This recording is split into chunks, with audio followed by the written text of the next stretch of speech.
정신분석학자 웨인 다이어라고 하는 분이 인간은 스스로에게 항상 질문하며 살아야 한다라고 말하고 있습니다. 여러분은 생일이 언제라고 생각하십니까? 나도 모르게 부모님이 낳아주셔서 세상에 태어난 그날을 생일이라고 생각하지만 사실은 그것은 온전한 생일이라고 볼 수가 없습니다. 진짜 생일은 나는 누군가? 라고 하는 질문을 하면서부터 내가 나된 것입니다. 그래서 이 다이어 박사는 말합니다. 사람은 두 가지 질문을 해야 한다. 계속적으로 나는 누구냐? 둘째는 나는 나 자신을 어떻게 생각하고 있는가? 이 두 가지 질문을 해야 한다는 것입니다. 이 질문이 없다면 그냥 사는 거죠. 배고프니 먹고 졸리니 자고 먹어야겠으니 일하고 그걸 인간이라고 할 수는 없습니다. 인간이라면 내가 누구냐? 그리고 그 다음 질문이 나는 나를 어떤 사람이라고 생각하고 있느냐? 여러분, 좀 더 멀리 생각하면은 앞으로 모든 사람들이 나를 누구라고 생각할까? 어떤 사람이라고 기억되게 될까? 거기까지 생각하면서 비로소 사람다운 생을 살게 되는 것이다 하는 말입니다. 이런 인간관계라는 것은 통합하면 딱 세 마디로 요약이 됩니다. 하나는 운명론입니다. 이런 거 저런 거 생각할 것도 없다. 태어났으니 낫고 배고프니 먹고 병들면 죽고 그런 거 아니겠냐. 하나의 운명으로 돌립니다. 불교에서는 업보라고 그럽니다.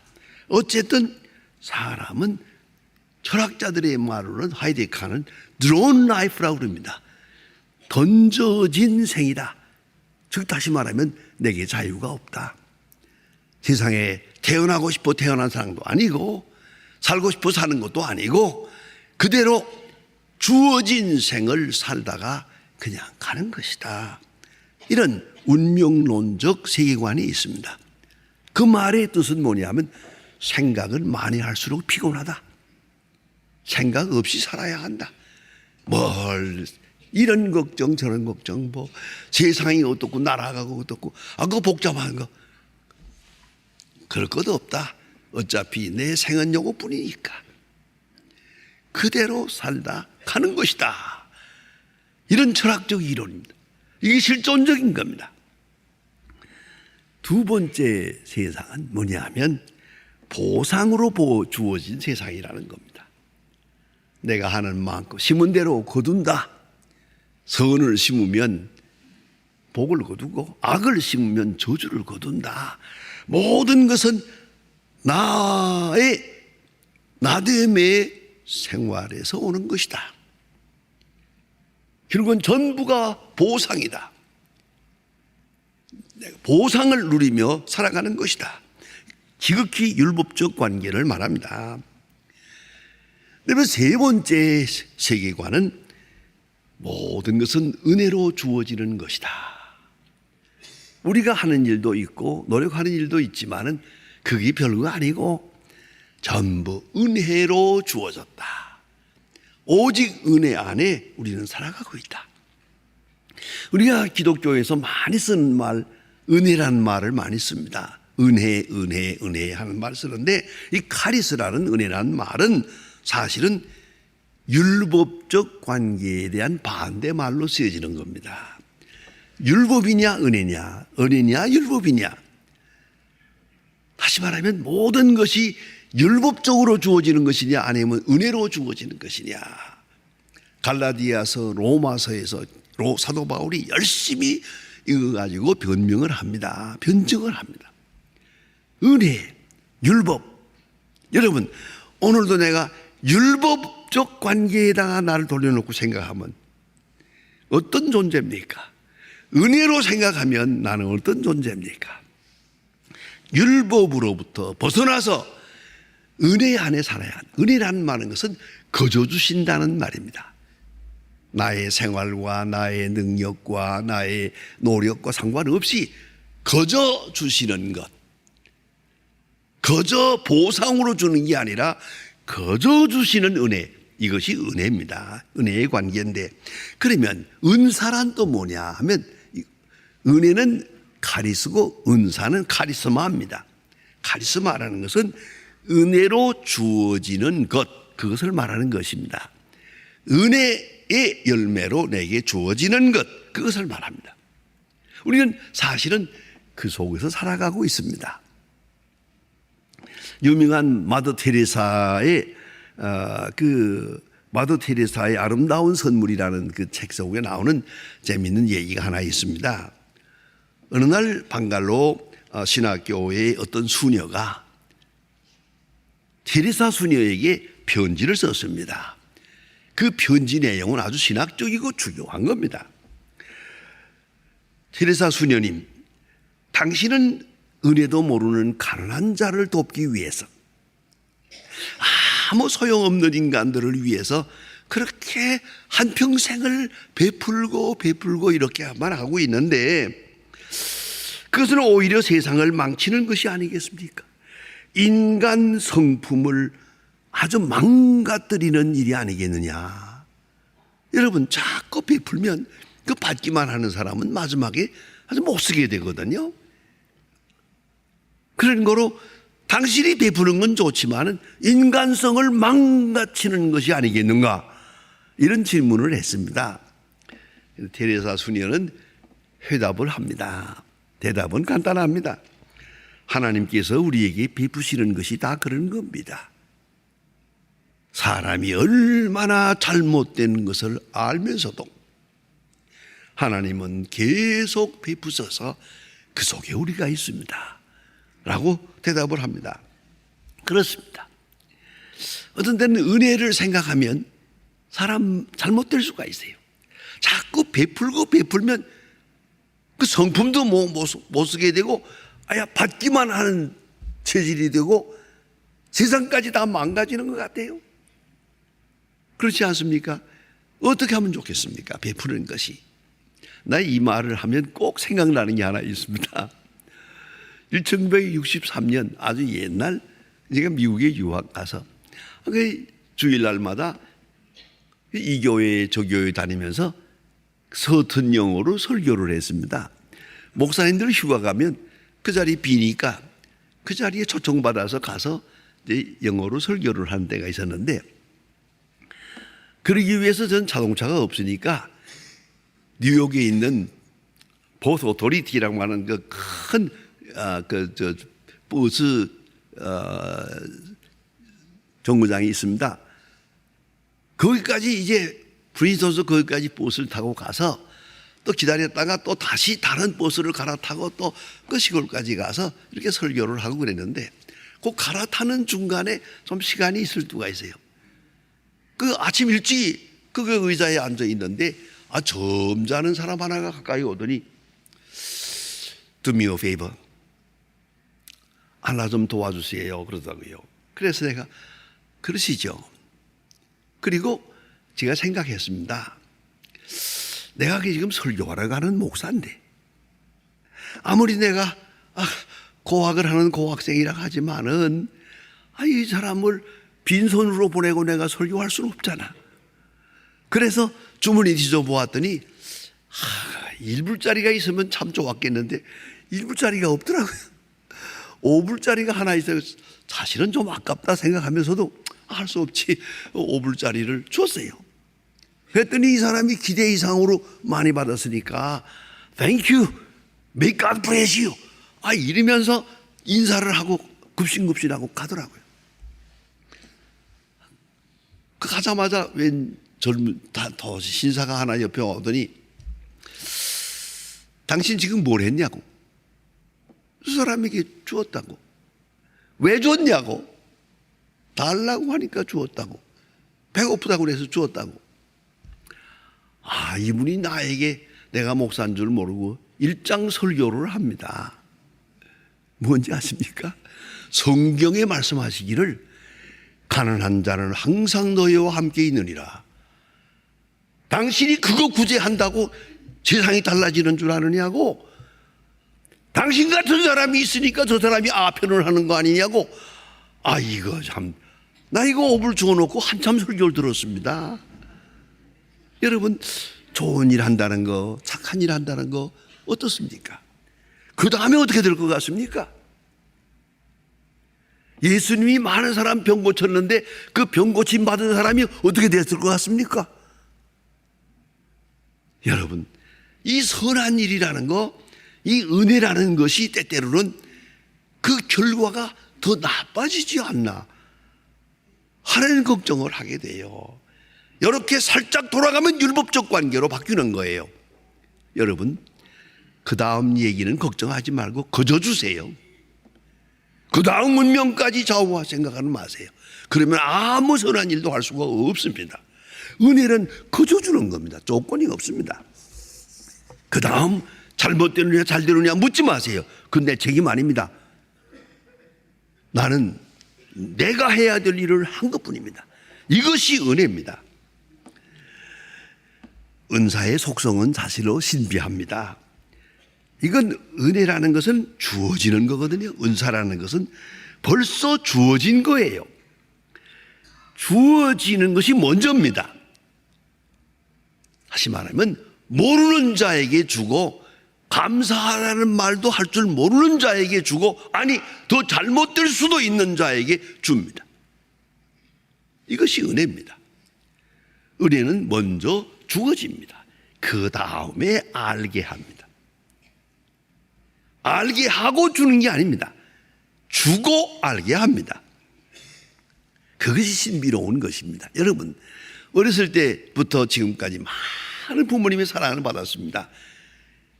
그러나 받은 바는 큰데 아는 것은 적습니다. 얼마를 알았습니까? 가끔 알고 뭐 부모님의 은혜 하지만 그건 아주 작은 것입니다.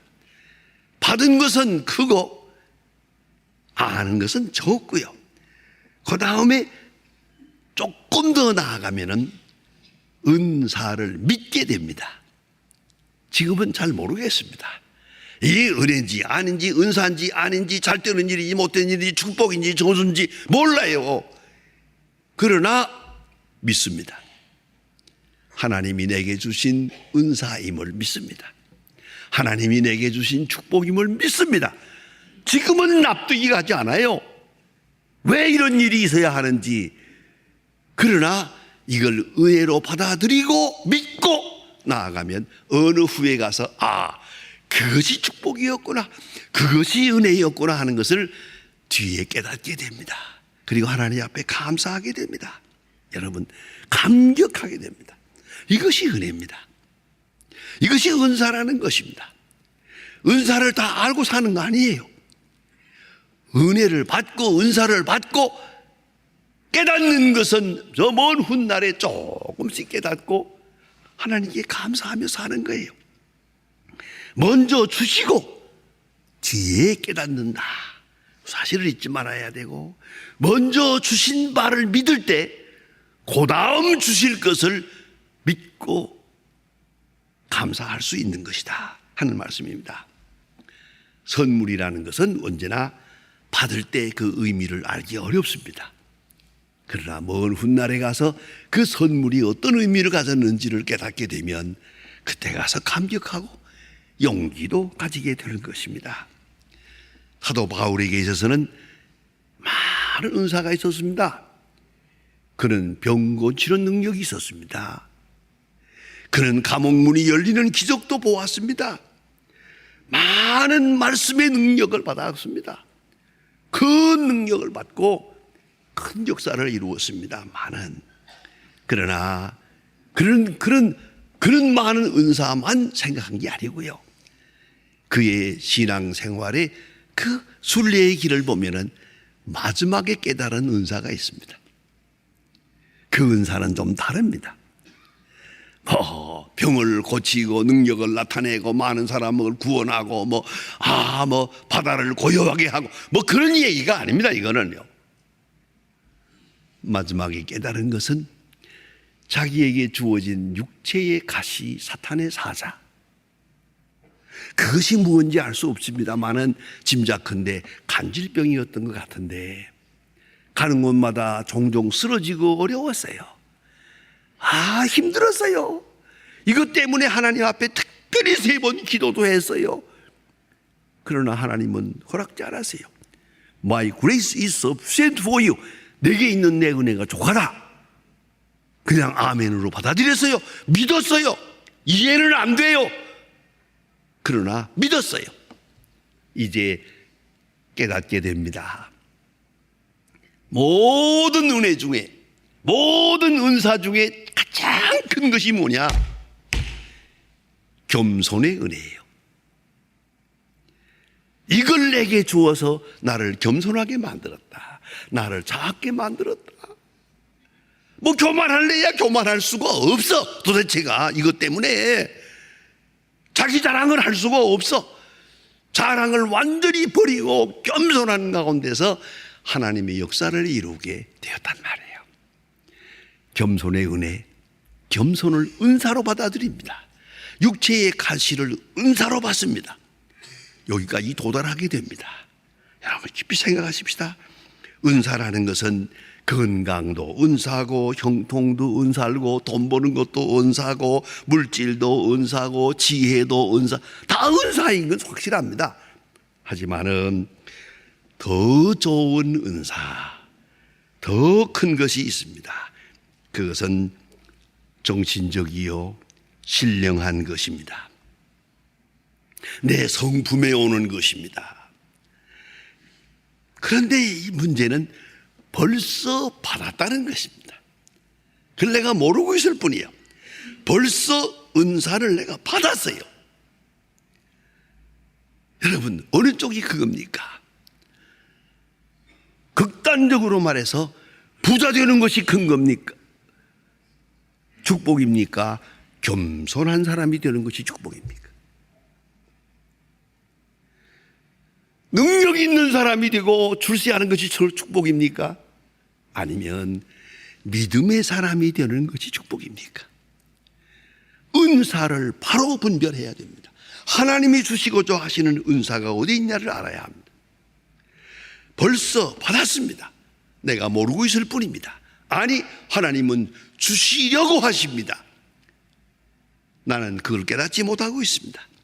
그러면 은사 중에 최대의 은사, 더 큰 은사, 더 큰 은사를 하나님은 주시려고 합니다. 그걸 잊지 말아야 합니다. 유명한 발명왕 에디손이라는 사람을 아시죠? 발명하면 에디손이죠. 에디손이 한평생 연구실에서 일하면서 많은 것을 발명했습니다. 그는 말년에 말합니다. 내가 이렇게 할 수 있었던 것은 간단하다고. 내가 귀머거리니까. 나는 귀머거리이기 때문에 복잡한 거 싫어. 들리지도 않아. 그러니까 내가 연구하는 일에 몰두해서 이렇게 할 수 있었다. 결국은 귀머거리가 은사죠.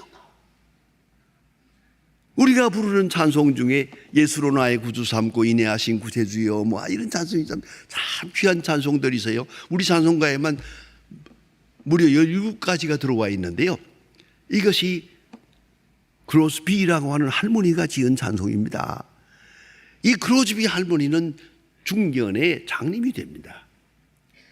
그 장님이 될 때 당신은 아무래도 장님이 되겠습니다, 시각장애자가 되겠습니다 하는 말을 들을 때 그런 말 했습니다. 하나님 감사합니다. Oh God, thank you for making me blind. 나를 이렇게 장님 만들어줘서 감사합니다. 세상 것을 보지 않고 하늘나라를 보게 해줘서 감사합니다. 그리고 속에서 시상이 터져나오기 시작을 해서요, 일생 동안 찬송가를 4,000개를 지었습니다.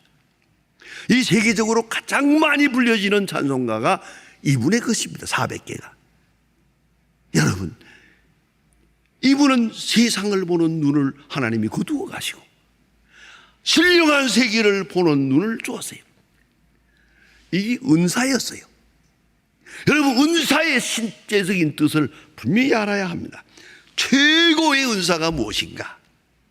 가장 큰 것을 하나님은 주시려고 하십니다.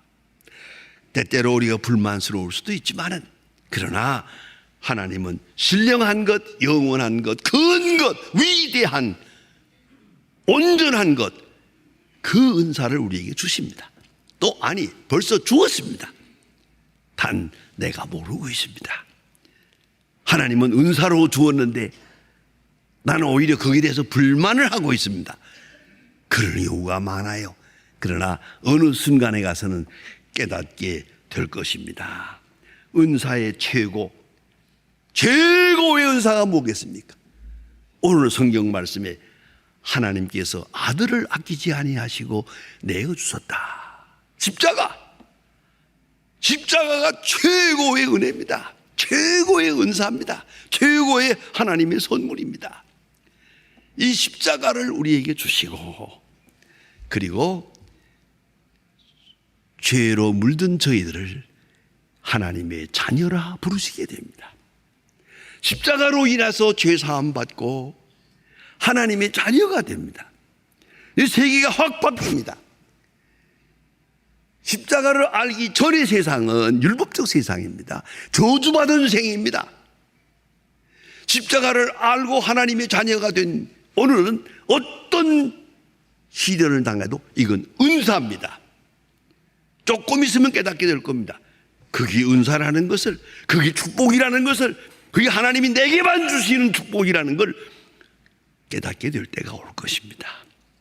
사도 바울은 여기서 분명히 말합니다. 아들을 아끼지 아니하시고 우리를 위하여 내어주시니가, 아들을 내어주시니가 왜 안 주시겠느냐?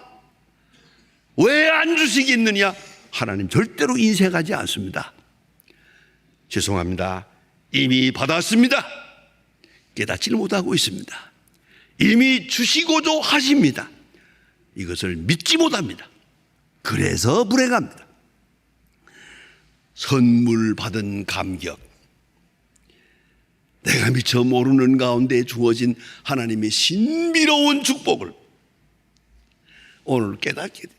조금 더 깨닫습니다. 조금 더 깨닫고 나이 들어가면서 점점 더 깨닫고 생각합니다. 이것도 하나님의 사랑이다. 이것도 하나님의 축복이었다.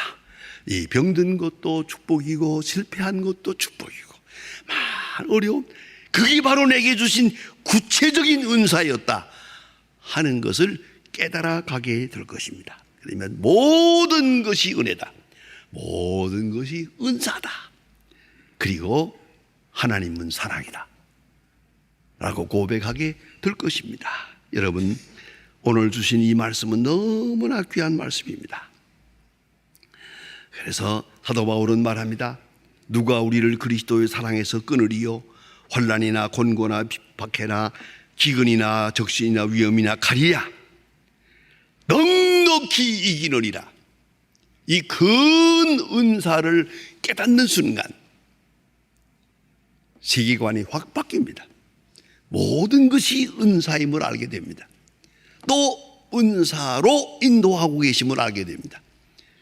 그 순간에 그는 말할 것입니다. 넉넉히 이기느니라. 은사를 알고 은사를 믿는 자의 고백입니다. 기도하십시다.